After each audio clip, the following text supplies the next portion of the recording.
9,1. A rádio que toca a notícia na nossa região. CBN, Café com Política. Bruno Silva, já abastecido com um cafezinho aí para esta quinta-feira, Bruno. Bom dia.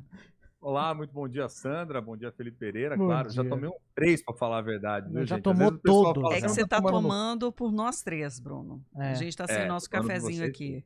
Só acompanhando. O Bruno tá tomando desde 6 horas da manhã, porque ele mandou mensagem pra mim, 6h15, ouvindo o jornal hoje.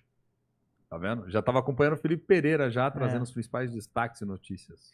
Antes da gente ir para os últimos detalhes das eleições, mas que por algum motivo ainda tem também relação, a gente falou, né, da última sessão da Câmara de Campinas ontem, antes das eleições. Deu ruim de novo, viu, Bruno? Os vereadores não compareceram, não teve como votar nada, nem aquelas propostas deles mesmos, né? De honrarias, nome de rua e tudo mais. Ficou para depois, né, a votação das honrarias, né? Não acabou não dando quórum mínimo, né, para poder realizar a sessão como um todo. E aquela história, Sandra, deram linha na pipa, né, como diz o popular. É. Tá todo mundo mergulhado na campanha, todo mundo preocupado em terminar esse processo eleitoral e ver se consegue convencer o voto daquele eleitor mais indeciso até os 45 do segundo tempo. Então, obviamente, passaram para outra sessão, mas o próprio Felipe Pereira já havia dito, né? A sessão estava mais quente que a Antártida, né? Ou seja, não tinha nada assim de projetos que gerassem maior polêmica, debates mais específicos, né? Eram todas honrarias, principalmente que naturalmente podem ficar para depois da eleição. Agora, é uma questão, né, Sandra? Eu acho que essa é curiosa até, né, por parte dos nossos ouvintes, também devem estar pensando, né? Será que na próxima semana a sessão vai estar mais animada ou menos animada? E aí vai depender, obviamente, de quem conseguir se reeleger e quem não conseguir, talvez esteja um pouco mais entristecido. Eu né, pensei nisso, a ressaca eleitoral segunda-feira vai ser forte pra alguns. Não tenha dúvida, né? Mas faz parte do jogo também. Eleições são competitivas. Exato. A gente sabe que há sempre um percentual de alternância no poder legislativo, depende, obviamente, das campanhas, mas a conferir, né? Como é que isso ficará para a próxima semana, né, Sandra? Hoje já termina a campanha eleitoral no rádio, na TV, né, Bruno? A gente já começa a fazer um balanço de como foi o período, embora ainda tenha uma agenda importante, que é o último debate, né, dos candidatos às prefeituras das grandes cidades, né, pelo país. Aqui em Campinas, a IPTV faz com os candidatos da cidade. Perfeito, né? Aliás, um momento fundamental agora, porque nessa reta final, como a gente já não tem mais a campanha de rádio e TV, os candidatos já organizaram da maneira como tinham, né? As suas falas, os seus projetos, os seus recados que foram transmitidos. Em Campinas, a gente viu que nessa última semana, como já havíamos antecipado, seria um pouco mais beligerante o clima, vamos dizer assim, entre os candidatos como um todo, né? Nada muito diferente de outros lugares, mas em Campinas com alguns contornos específicos aí também, porque há essa questão envolvendo possibilidade, não de segundo turno, preferências e tudo mais, né?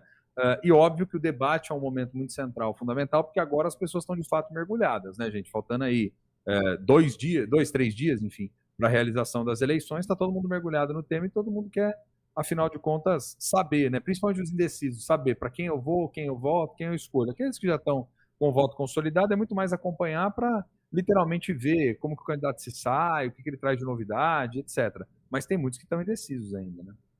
É isso, Bruno. E antes da gente fechar, trazendo aqui informação da nossa reportagem, a Aline Albuquerque conta pra gente a respeito do prefeito de Monte Alegre do Sul, que foi cassado por improbidade e o vereador acabou assumindo o executivo. Vamos ouvir.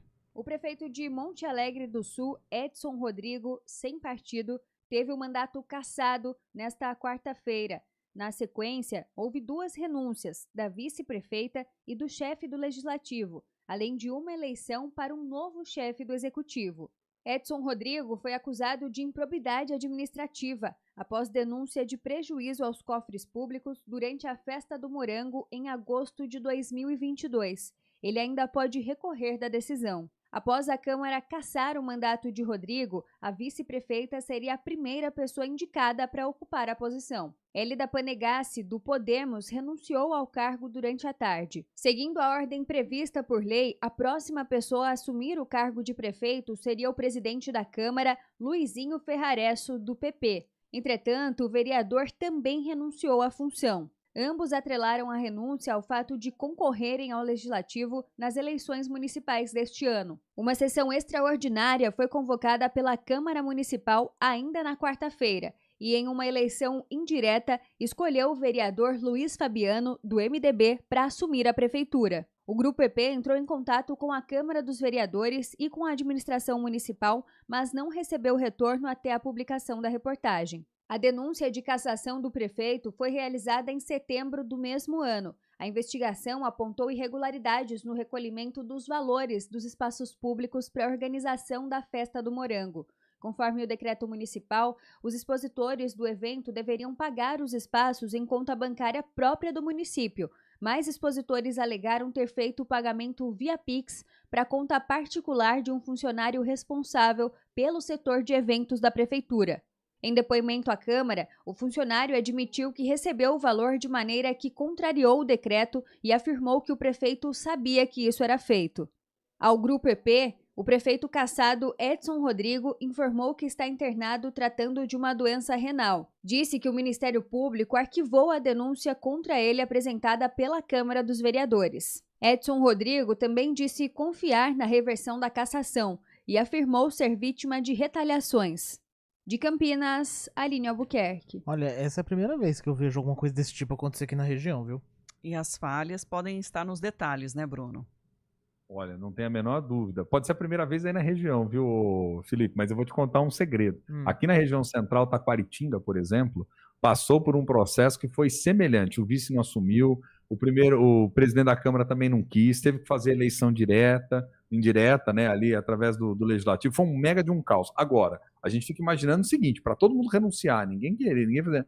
Tem um baita de um pepino também nessa história toda, né? Essa que é a grande realidade, né? Vai saber o tamanho e a profundidade do que está acontecendo diante dessas denúncias, porque a gente vai vendo agora o reflexo e vai noticiando o que está acontecendo nas últimas horas em termos de movimentação, né? Mas mais a fundo isso, obviamente, preocupa como um todo a situação econômica do município, né? A gente sabe que improbidade acaba sendo o crime que mais se destaca, vamos dizer assim, em termos de município, quando você tem processo de cassação de prefeitos, é mau uso do dinheiro público, né? Então, tem uma situação ali que ela é toda delicada e que, obviamente, né, a gente espera que a justiça também vai dando os encaminhamentos até para poder tornar tudo isso mais claro.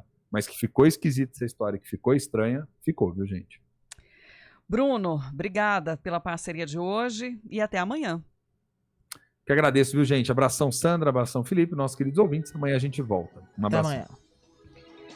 10h51. A gente faz escolhas todos os